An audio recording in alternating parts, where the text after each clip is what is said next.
তবে কি আবারও ইরানে হামলার পরিকল্পনা করছেন মার্কিন প্রেসিডেন্ট ডোনাল্ড ট্রাম্প? বিভিন্ন সংবাদ মাধ্যমের বরাতে খবর আসছে, ইরানকে ঘিরে নাকি চলছে যুক্তরাষ্ট্রের গোপন হামলার পরিকল্পনা। টার্গেটে ইরানের নৌঘাঁটি, ক্ষেপণাস্ত্র আর ইরানের নেতারা।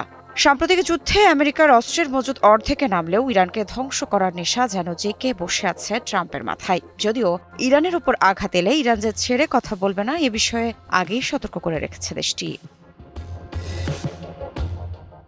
যদিও যুদ্ধবিরতি এখনো টিকে আছে, কিন্তু পর্দার আড়ালে চলছে অন্য খেলা। মধ্যপ্রাচ্যের উত্তপ্ত জলসীমায় যুক্তরাষ্ট্র নাকি তৈরি করছে নতুন হামলার নকশা। হরমুজ প্রণালী ঘিরে এই পরিকল্পনা যদি বাস্তবে রূপ নেয়, তাহলে বিশ্ব অর্থনীতি থেকে জ্বালানি বাজার সবকিছুতেই লাগতে পারে বড় ধাক্কা।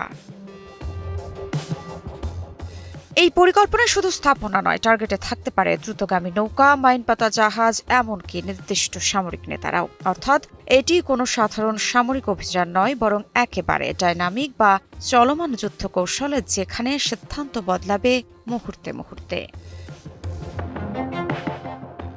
বিশেষজ্ঞদের মতে এটি এমন এক কৌশল যেখানে লক্ষ্যবস্তু আগে থেকে নির্দিষ্ট থাকে না। হরমুজ প্রণালী, দক্ষিণ আরব উপসাগর ও ওমান উপসাগরের আশেপাশে ইরানের যে সামরিক সক্ষমতা রয়েছে, তাৎক্ষণিক তথ্যের ভিত্তিতে সেগুলোকে টার্গেট করা হবে। এই পদ্ধতি কার্যকর হলে ইরানের ছোট কিন্তু দ্রুত গতির আক্রমণকারী নৌবহর বড় হুমকিতে পড়তে পারে।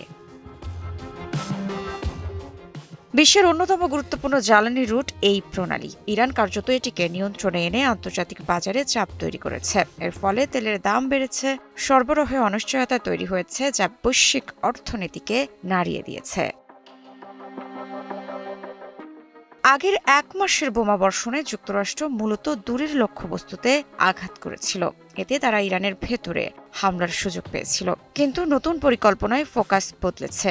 এবার সরাসরি কৌশলগত জলপথ ঘিরে ধারাবাহিক আঘাত হানার কথা ভাবা হচ্ছে। গোয়েন্দা তথ্য বলছে, ইরানের উপকূলীয় প্রতিরক্ষা ক্ষেপণাস্ত্রের বড় অংশ এখনও অক্ষত। এছাড়া ছোট আক্রমণকারী নৌকা, যেগুলো দিয়ে বড় জাহাজে হামলা চালানো সম্ভব, সেগুলোর সংখ্যাও কম নয়। এই কারণেই হরমুজ প্রণালী পুরোপুরি খুলে দেওয়া যুক্তরাষ্ট্রের জন্য সহজ হবে না। নতুন পরিকল্পনায় জ্বালানি স্থাপনা বা দ্বৈত ব্যবহারযোগ্য অবকাঠামোতেও হামলার সম্ভাবনা রাখা হয়েছে। এর উদ্দেশ্য ইরানকে আলোচনায় ফিরতে বাধ্য করা। তবে বিশ্লেষকরা সতর্ক করছেন, এমন পদক্ষেপ সংঘাতকে আরও বিস্ফোরক করে তুলতে পারে। বর্তমানে মধ্যপ্রাচ্যে যুক্তরাষ্ট্রের একাধিক যুদ্ধজাহাজ, এমনকি বিমানবাহী রণতরীও মোতায়েন রয়েছে। ইরানের বন্দরগুলোতে নজরদারি, জাহাজ তল্লাশি, সব মিলিয়ে পরিস্থিতি অনেকটাই সামরিক উত্তেজনায় পূর্ণ। যদিও বাইরে থেকে যতই উত্তেজনা দেখা যাক, ভেতরে ভেতরে এখনো কূটনৈতিক সমাধানের পথ খোলা রাখা হয়েছে। তবে এই যুদ্ধবিরতি যে স্থায়ী নয়, তা স্পষ্ট। পরিস্থিতি যে কোনো সময় ঘুরে যেতে পারে, আর সেই মোড়টাই ঠিক করবে মধ্যপ্রাচ্যের ভবিষ্যৎ, এমনকি বিশ্ব অর্থনীতির গতিপথ। মৃত্তিকা সিনহা বিশ্বাস, নিউজ 24।